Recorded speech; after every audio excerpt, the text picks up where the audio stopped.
সুনামগঞ্জের দোয়ারা বাজারে চিকিৎসার অভাবে মানবেতর জীবনযাপন করা এক অসহায় পান বিক্রেতার হাতে আর্থিক অনুদান তুলে দিয়েছেন জার্মান প্রবাসী সমাজসেবী মমিন উদ্দিন।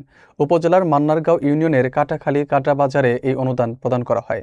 স্থানীয় সাংবাদিক ও গণ্যমান্য ব্যক্তিদের উপস্থিতিতে মানবিক এই উদ্যোগ প্রশংসিত হয়েছে। বিস্তারিত থাকছে মোহাম্মদ আবু বকরের প্রতিবেদনে। সুনামগঞ্জের দোয়ারা বাজার উপজেলার মান্নারগাঁও ইউনিয়নের কাটাখালী কাটা বাজারে মানবিক সহায়তার এক অনন্য দৃষ্টান্ত স্থাপন করা হয়েছে।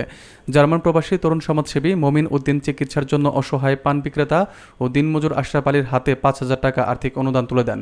স্থানীয় সূত্রে জানা যায়, বৃহস্পতিবার ১ জানুয়ারি দোয়ারা বাজার উপজেলা প্রেস ক্লাবের প্রধান উপদেষ্টা সিনিয়র সাংবাদিক এম.এ. করিম লিলুর সহযোগিতায় এই অনুদান প্রদান করা হয়। আশরাফ আলী দীর্ঘদিন ধরে গুরুতর অসুস্থতায় ভুগছেন এবং একসময় Sylhet MG. Osmani medical college হাসপাতালে চিকিৎসাধীন ছিলেন বলে জানা গেছে। আর্থিক সংকটের কারণে তার চিকিৎসা কার্যক্রম ব্যাহত হয়। বর্তমানে তিনি শারীরিকভাবে পঙ্গু অবস্থায় আছেন এবং চলাফেরা করতে পারছেন না। পরিবারে ৩ কন্যা, এক শিশুপুত্র ও স্ত্রী নিয়ে তার জীবন চরম সংকটের মধ্যে রয়েছে বলে স্থানীয়রা জানিয়েছেন। অনুদান প্রদানকালে উপস্থিত বক্তারা সমাজে এখনও মানবিক ও দানশীল মানুষের উপস্থিতির কথা তুলে ধরেন এবং অসহায় মানুষের পাশে দাঁড়াতে সবাইকে এগিয়ে আসার আহ্বান জানান। জার্মান প্রবাসী মমিন উদ্দিন দীর্ঘদিন ধরে প্রবাসী অবস্থান করলেও নিজ এলাকার হতদরিদ্র মানুষের সহায়তায় নিয়মিতভাবে কাজ করে যাওয়ার প্রত্যয় ব্যক্ত করেছেন।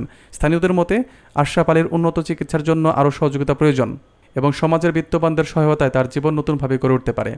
আমাদের দুম্বন গ্রামের অসহায় একজন লোক, নাম হল আশরাফ হোসেন। উনার ব্যাপারে আমি বিভিন্ন পত্রিকায় লেখালেখি করেছি। সেই সুবাদে আমার আপন নাতি জার্মান প্রবাসী তরুণ সমাজসেবী মমিন উদ্দিন এই লেখাটা দেখে এই আশরাফ ভাইকে আজকে ৫,০০০ টাকা অনুদান দিয়েছে। উনার জন্য আপনারা সবাই দোয়া করবেন। উনি যেন মানব সেবায় সবসময় এগিয়ে থাকেন, সেটাই আমি কামনা করছি। আর আমার ভাই 2টা কথা বলবেন এবং জলিল সাহেব বলবেন। ওই আমার দাদা হিলু ভাই, উনার মারফতে আমি জানতে পারি ভাইয়ের ওর অবস্থা খুবই খারাপ।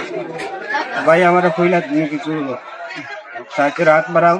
আমি যা পারছি আমার তরফ থেকে একটু সাহায্য সহযোগিতার চেষ্টা করছি। সবাই ভাইয়ের পাশে দাঁড়াইবেন, ভাইয়ের পাটা দিলে ভালো হয়, সবাই দোয়া করবেন, আমাদের জন্য সবাই দোয়া করবেন। আসসালামু আলাইকুম।